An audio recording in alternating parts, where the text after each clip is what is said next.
Oi, gente, bom dia, tudo bem? Tô sumida por. Já faz um tempão, né? Desde que a gente começou com essa história de pandemia, né? Que não é uma história, é uma realidade do nosso país. Eu dei uma sumida porque lá no hospital tá muita coisa pra gente fazer. A gente tem tido um investimento muito grande em conhecimento para ver o que a gente sabe desse vírus e como fazer para lidar com ele, tratando a população. E aí vem vídeo todo dia de atualização, vídeo de manejo, enfim, toda a rotina do hospital mudou por conta disso e a gente acaba que nos dias que nós temos folga, a gente usa a maior parte do dia para poder ficar atualizando, né, as informações. E eu acabei que dei uma sumida daqui de vocês, mas eu queria dizer que eu tô com muita saudade das nossas reuniões, muita saudade da igreja. Eu falo que esse tempo que nós temos ficado longe uns dos outros, ele tem servido para nós lembrarmos como que é bom a comunhão da igreja. A palavra de Deus já falava isso, né? Se você ler lá o Salmo 133, você vai ler que é bom e é agradável a união dos irmãos, que é nessa união dos irmãos que o Senhor libera a sua bênção, né, no meio do povo de Deus. A gente vai se comunicando, né, com alguns irmãos durante esse tempo, deixa uma mensagenzinha, conta algumas coisas. Como eu tô lá no hospital, alguns irmãos vêm, me perguntam algumas coisas e é gostoso isso, porque a gente acaba mantendo esse vínculo, né? E como essa questão de live de todo mundo, de vídeo, de Zoom, programação da igreja feita pela internet, eu acho que a gente não pode ficar de fora disso. E até eu quero pedir perdão para vocês, porque acabou que o meu investimento ficou todo por conta dessa ocupação lá no hospital. Mas estamos aqui e hoje eu quero falar um pouco com você sobre um tema que eu já tinha pensado nele, nós já conversamos sobre ele, é rapidinho, videozinho sucinto, só para a gente poder reiniciar tudo isso. Eu prometo para vocês que a gente vai se ver mais vezes, tá bom? Queria que vocês abrissem a Bíblia comigo no livro de Mateus, capítulo 14. Vamos lá, Mateus 14. Vocês estão lendo a Bíblia, né? Vamos manter aquela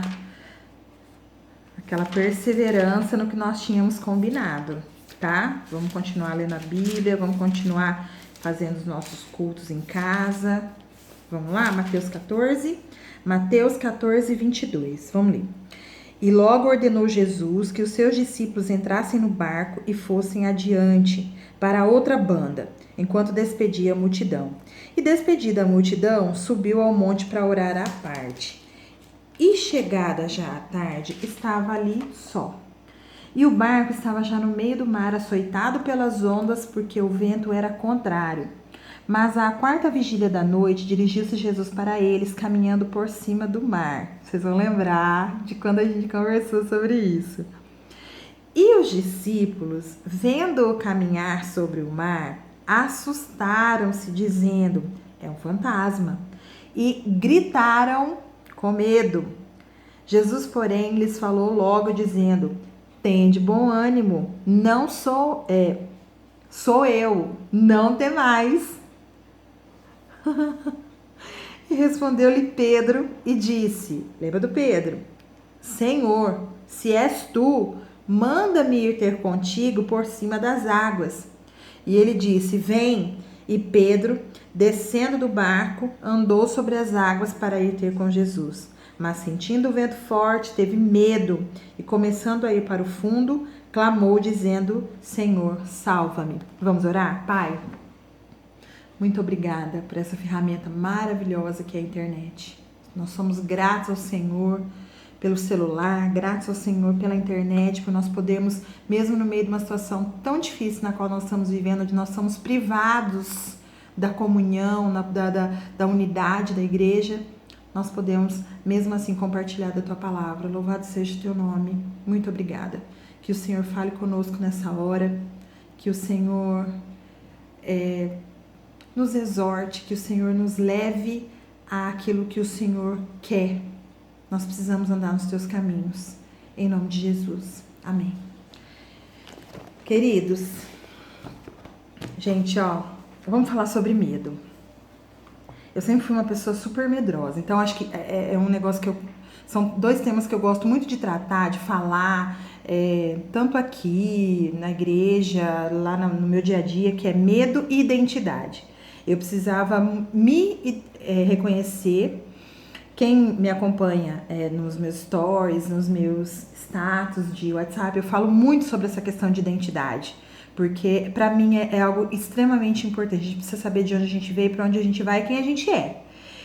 E o medo, eu sempre fui muito medrosa. Só que eu sempre tive amigos muito corajosos, mas era uma coragem que, tipo assim, pra fazer besteira, né? Na minha adolescência, por exemplo, eu descobri que eu era muito medrosa. Deixa eu mostrar pra vocês aqui o Slash. Olha lá. Meu peixe. Ele é novo aqui em casa, tá? Olha lá. E a máscara, lógico, né? Não dá nem pra ver. Tá dormindo lá no canto. Então vamos lá. Eu sempre fui muito medrosa. E um dia nós ganhamos uma viagem pro Hopi Hari. E eu fui com a minha amiga Tatiana. E naquele dia eu descobri que eu era muito medrosa. Tatiana muito louca, assim, indo pra montanha-russa. E fomos lá, vamos na montanha-russa. Eu falava, de jeito nenhum, agora eu não vou jamais na montanha-russa. Não, então tudo bem. Vamos nesse outro brinquedo aqui. Na época tinha lançado aquele brinquedo...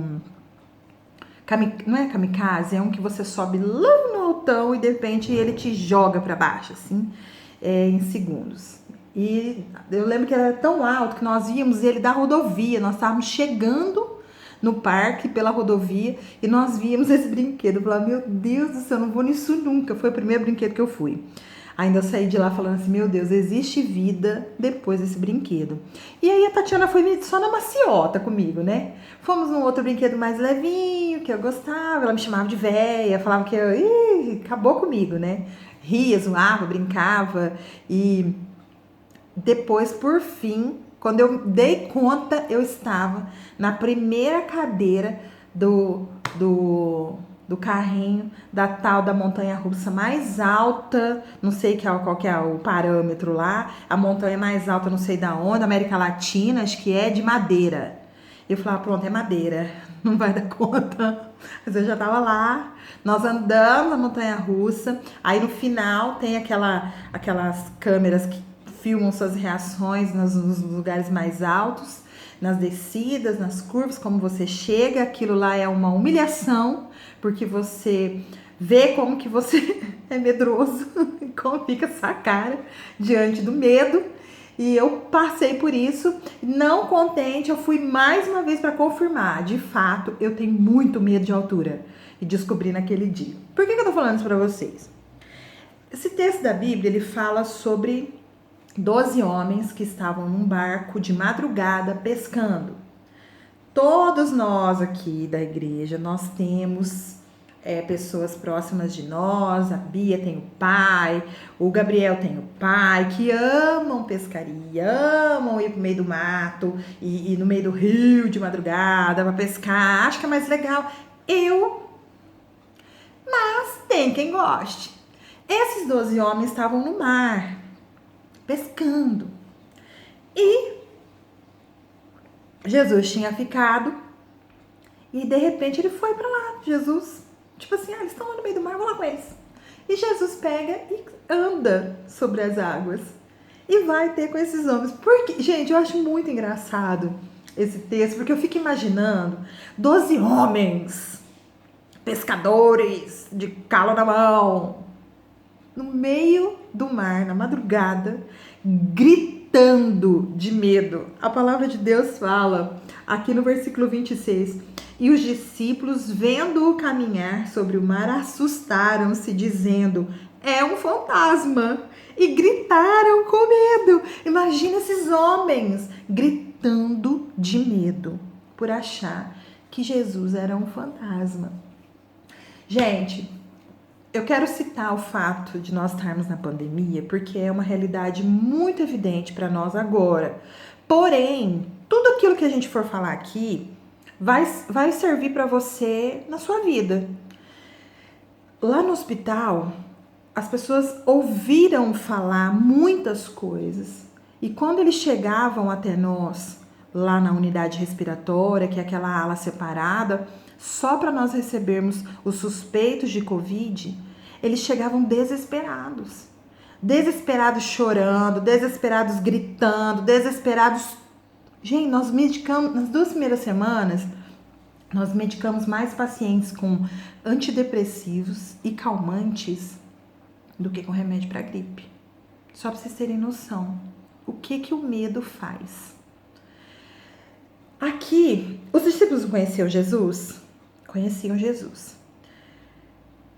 Mesmo assim, no meio do vento, no meio das ondas, no meio da escuridão, no meio daquilo que eles não conseguiam identificar, eles entenderam que Jesus era um fantasma. Eles entenderam que aquela coisa mais linda do mundo, que era Jesus, que era o amigo, a pessoa que estava com eles o tempo todo, era um fantasma. E, obviamente, gritaram de medo. Os discípulos, eles estavam o tempo todo ali com Jesus, os discípulos estavam o tempo todo vendo algumas coisas que Jesus fazia. E qual que foi a resposta de Jesus aqui para eles? Jesus, porém, lhes falou logo, dizendo: "Tende bom ânimo, sou eu, não temas." E respondeu-lhe Pedro: "Senhor, se és tu, manda-me ir ter contigo por cima das águas." O que eu quero falar com isso para vocês? Calma, calma, tem bom ânimo. Outro dia eu estava orando e lendo a Bíblia, pensando muito sobre essa questão de Covid, de pandemia, coisas que a Bíblia já falava, para as quais nós não estamos preparados. Nós não estamos preparados para sofrer, nós não estamos preparados ai, meu Deus, já tem gente que vive isso, né? Temos os irmãos da África que vivem com coisas muito difíceis, muito complicadas, que os impedem de ser igreja. Cara, eu ficava pensando, meu Deus, o que faz isso? O que motiva esses irmãos a serem tão felizes? Porque tem algumas pessoas que eu sigo no Instagram, que são irmãos missionários, pessoas da Jocum, dos nossos missionários mesmo, pessoas que vão para a África, por exemplo, que vão para vários países onde a carência da igreja é muito grande, mas a busca deles por Deus é tão grande que eles não têm medo de catástrofe, eles não têm medo de pandemia, eles não têm medo de nada disso, eles simplesmente louvam a Deus, eles simplesmente vivem, eles simplesmente são felizes e gratos com aquilo que eles têm. E aí eu cheguei a uma conclusão: será que o Covid não foi a nossa cura ao invés da nossa doença? Será que a partir dessa reclusão à qual nós fomos obrigados, nós não vamos parar para pensar que ao invés de nós acharmos que é um fantasma, nós vamos olhar para isso e pensar: é Jesus. Jesus está me chamando para fazer algo muito maior.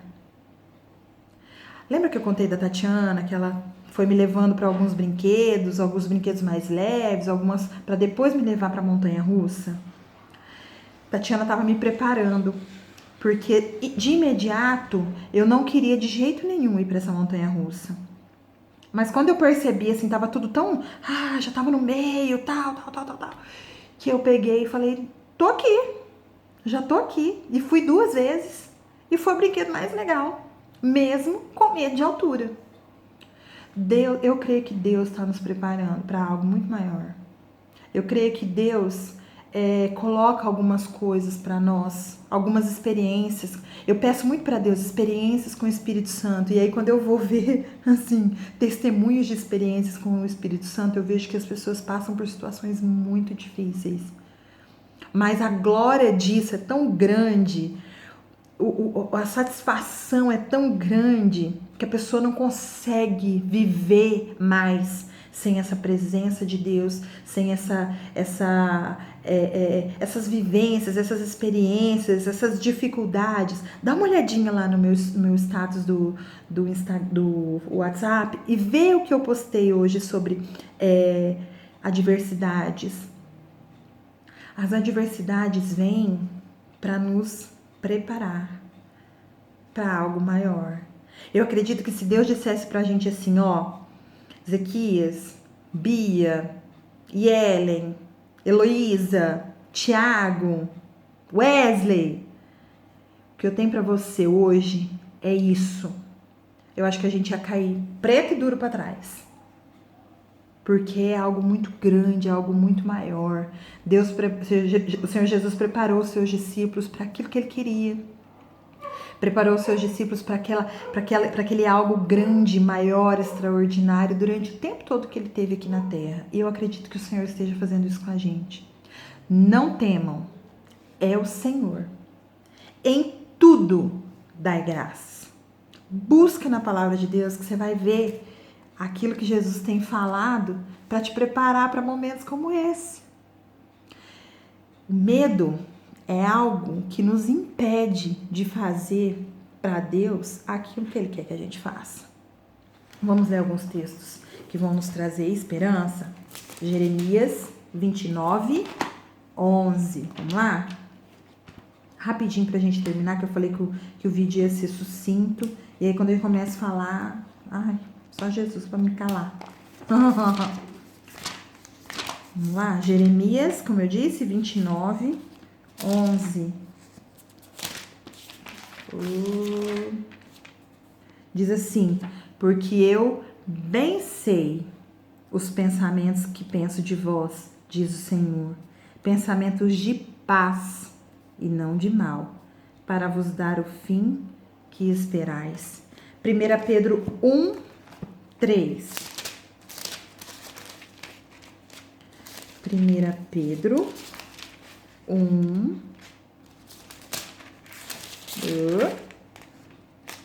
3. Diz assim: bendito seja o Deus e Pai de nosso Senhor Jesus Cristo, que segundo a sua grande misericórdia, nos gerou de novo para uma viva esperança, pela ressurreição de Jesus Cristo entre os mortos. E Romanos 5, 5. Vamos lá? Romanos 5, 5 diz: a esperança não traz confusão, porquanto o amor de Deus está derramado em nosso coração pelo Espírito Santo que nos foi dado. Nós temos palavras de esperança para as nossas vidas aqui, ó. Quem quer uma Bíblia? A Bíblia é maravilhosa. A falta de conhecimento, ela nos leva à ignorância e ao medo. E um medo tão grande, meus irmãos, que chega ao desespero. Então, nós temos palavras de esperança nessa palavra. Nós temos palavras de esperança do nosso Deus. E em meio à pandemia, em meio à desgraça pela qual nosso país e o mundo está passando, a igreja faz o quê? A igreja ora. A igreja não especula, a igreja não propaga más notícias, não propaga fake news, a igreja ora. A igreja se põe de joelhos, certo, pela fé, de que quando passar tudo isso, o melhor de Deus vai estar sobre nós. Amém? Meus queridos, ó, um beijo. Tô morrendo de saudade das nossas reuniões. Passa essa palavra pra frente. O vídeo tá grande, me perdoa. Eu prometo que os próximos serão mais sucintos, serão menores, tá bom? Mas Deus fique com vocês. Até a próxima, se Deus quiser.